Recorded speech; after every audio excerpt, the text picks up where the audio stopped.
Welcome to Belize. Yay! This is how we roll. So we sing a song to start today. Does that sound alright?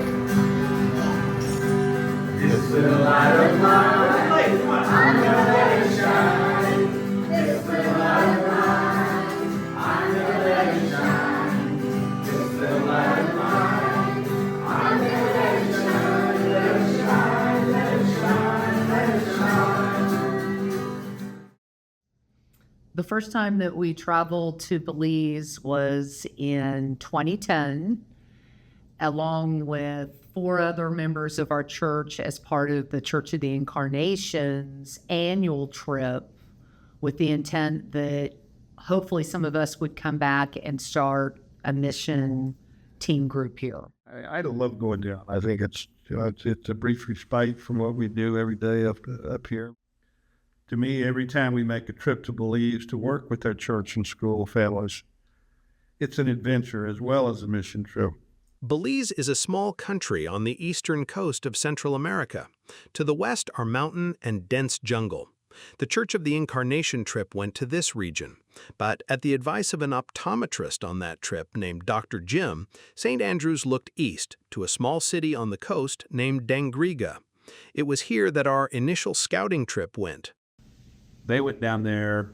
There was definitely a lot of need. They had a parish down there, seemed to be struggling to a certain extent. And there was a lot of people down there who probably needed some help and assistance that maybe we can do. If we really want to have a big impact with, our minimal capacity at that time, that would be the place for us to go. So we started going down there. There are a lot of people walking in the streets. There's a lot of culture around. Shops just packed in on the street side when we would drive by. Dangriga is obviously a place of commerce and people living, and it's not a touristy place, and there's a lot of poverty there. Like the rest of Belize, which was known as British Honduras until its independence in 1981, the official language in Dangriga is English. But much of the day-to-day conversation is in Garifuna. The Garifuna is a mixture of Arawak and Carib. The Garifuna people are an Afro-Indigenous group, a mixture of West Africans brought over as part of the slave trade and indigenous Caribbean peoples. They are not only in Belize, but can be found elsewhere as well. We have a set in Belize, a set in Nicaragua, a set in Honduras, a set in, I think it's Panama, and a huge set in the U.S. Dangriga is also home to the parish of Christ the King, a part of the Anglican Diocese of Belize. Christ the King actually consists of 4 churches and 2 schools. The churches are Christ the King, St. Monica's, St. Matthew's, and St. Jerome's. The 2 schools are Christ the King and St. Matthew's. On the most recent trip, in February of 2025, the St. Andrews mission team worked at St. Monica's Church, Christ the King Church, and Christ the King School. Over the years, St. Andrews has played a part in transforming St. Monica's. New paint, pews, a tile floor, ceiling fans, and these doors, which always seem to be in need of a fresh coat. The work that we do isn't only done during a mission trip. What we raise at these events sustains the relationship and everything, even in between the trips. Yes, and that fundraising does have a very significant impact when we're not there. That it really fills a lot of gaps. This year, there was just a half day of work to do. Besides those doors, we upgraded the bathroom with new paint and decor. At St. Monica's, the work always tends to include chickens and also parishioners. My favorite thing is meeting the local people and talking to them. Most interesting was Alfonso, Sister Margaret's father. He's 87 years old, and he was working harder than any of us. 87? It was just amazing. And then he told me he also has a farm that he does all the work himself with cassava and guava and coconut. And I'm like, man, 87. I guess hard work and good living. After the work at St. Monica's passed inspection, it was time to go to the next church, Christ the King.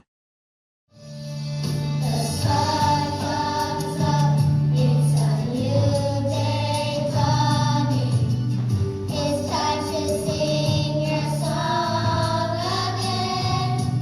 Christ the King is the principal church of the parish of Christ the King and the only of the 4 parish churches actually in Dangriga. On our recent trip, we primed and then repainted the exterior of the church,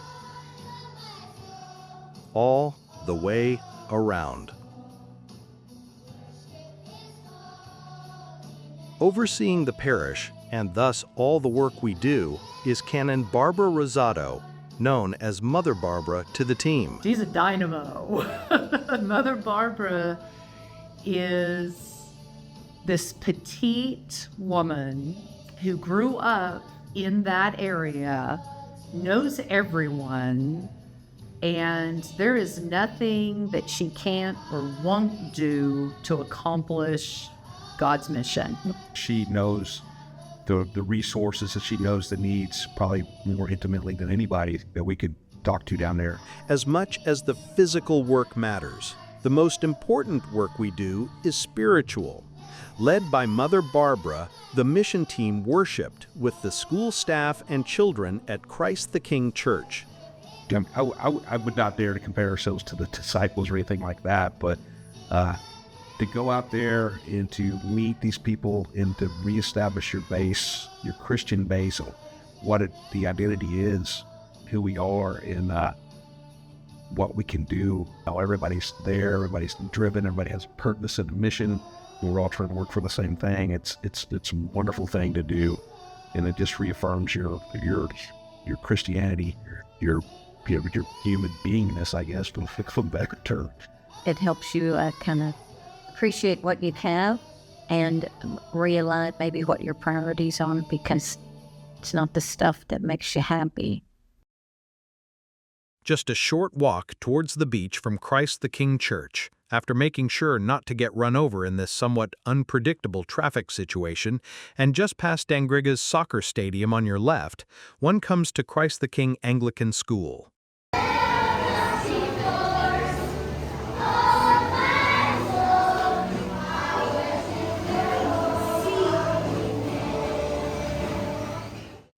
But it's right on the beach. It looks like it's just a little triangle of land that they managed to carve out and put the school there. When we first walked up to the school campus, I felt really sorry for the students. They didn't have any playground equipment. They didn't have any jungle gym. As a teacher, I know what I expect to see when I walk up to a school, and they didn't have that. They didn't even have grass. I would say it was below the expectations of what I was even thinking. I did realize that they were using like old U.S. Army buildings, right, back from like World War II time periods and such. So it was a little more rustic than even I was thinking initially. And no yard, no playground. It's not like it's easier for the adults either. The school's administrative offices are probably comparable to a building that might be torn down for renovation purposes. Over the years, St. Andrew's has used money from our fundraisers to help cover the costs of significant repairs and upgrades to Christ the King School. This parish and the school is very big on us helping them fulfill fundraising efforts. They don't expect us to pay 100% for everything. Often we match what they've raised. As for the projects we do ourselves, our mission team is there while school is in session, which limits the amount of construction work we can do. However, that didn't stop us from repainting the school exterior in 2019 to the present bright and bold yellow and green scheme.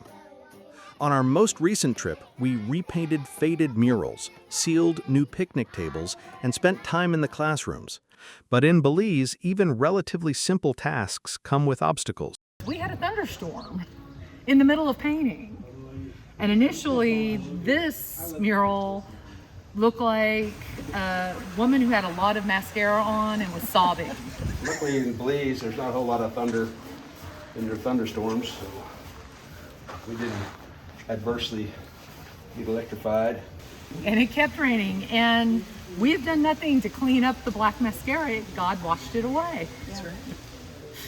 So As in most of our mission trips, we hit challenges, but every time God reveals himself.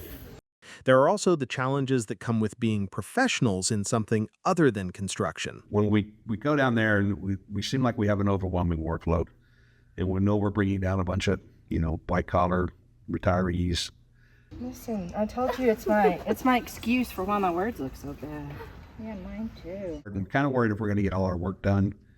But when we get done at the end of the day, we accomplish that. We've done so much more. In this last time we were down there, the sermon at the church that morning was about the bread and the fishes and how much they could get accomplished in what they did. And that's the way it always inspires me how much we get done, plus the stuff we get done on top of that, plus have time to fellowship and to worship also. Of course, the physical labor is secondary to the time spent with the kids and their teachers. I walked in and heard music coming from the classes, the joy of the singing, and it started to change my heart. And then when they would come out to play on the playground, they were had so much joy just there in their hearts.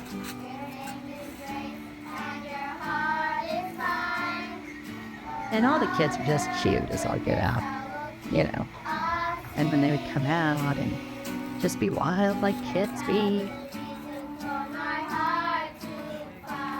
They have a period of time where they have a break and they sell little ice cream. They're not really ice cream, it's like little popsicles. Frozen pops. And they sell them for like $1 each or maybe 50 cents each in US.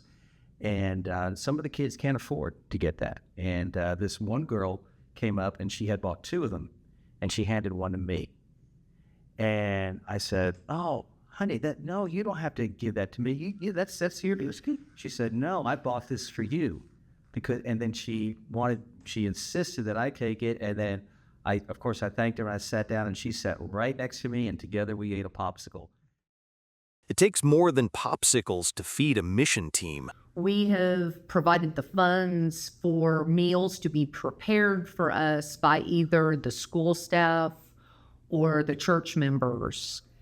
And breaking bread with them, that's when I really feel that this is God's plan.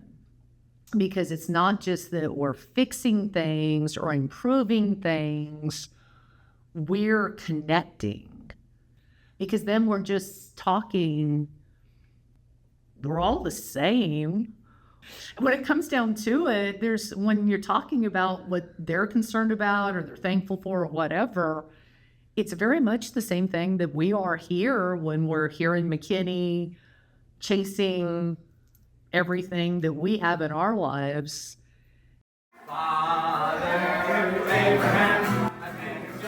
When we are in the classrooms at Christ the King, we sing a song to remind us of this truth. Father Abraham, we're all sons and daughters of the same God. I am one of them, and so are you, and so are all our brothers and sisters at Christ the King parish in Belize. Father Abraham.